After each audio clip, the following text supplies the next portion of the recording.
Hello, everyone. I'm Monita Rajpal. You're watching CNN News Center live from Hong Kong, and we've been bringing you Oscar Pistorius' testimony from court in Pretoria in South Africa. He is being questioned by the prosecution this is now the third day.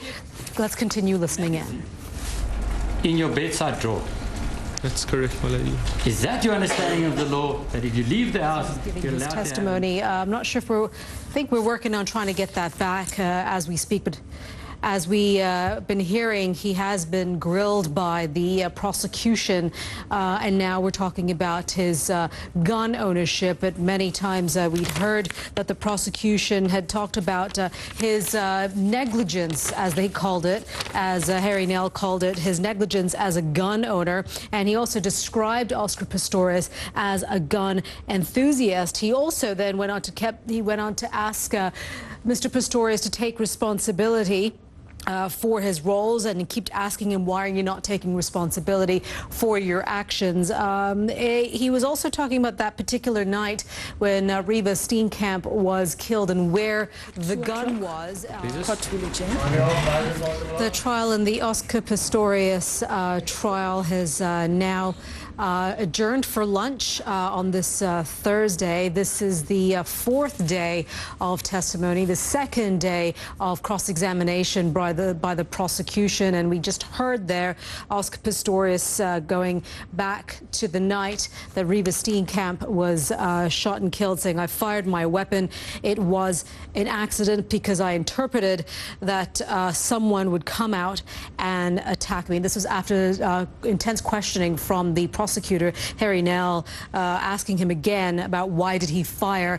This was all came from after the fact that the prosecution was asking him about gun ownership, his actions as a gun owner as well. He did accuse Oscar Pistorius of being a negligent gun owner. Our CNN legal analyst Kelly Phelps is at the courthouse, outside the courthouse in Pretoria. She joins us now with some analysis on this. So, Kelly, this has been an interesting day of questioning and testimony.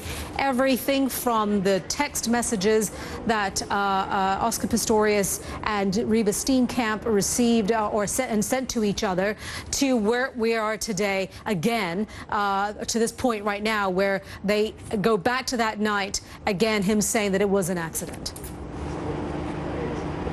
Absolutely, and I mean, I think that was the clear strategy of Harry Nell interesting today. Too, at one point, the judge did remind everyone that this is not entertainment viewing in the courtroom. Kelly, thank you very much. Kelly Phelps there, CNN legal analyst outside the courthouse there in Pretoria. As we said, they have broken for lunch right now.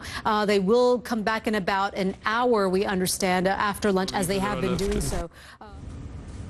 Well, afterwards, the prosecution moved on to Pistorius' knowledge of guns, accusing him of refusing to take responsibility, as we've been talking about, after a firearm in his possession accidentally went off in a restaurant. Again, we will take you back to court when it resumes after lunch in about an hour. For now, I'm Monita Rajpal at CNN Hong Kong. We want to join now our partner network at CNN US for breaking news on missing Malaysian flight 370. In the vicinity of the Ocean Shield from sonar buoys.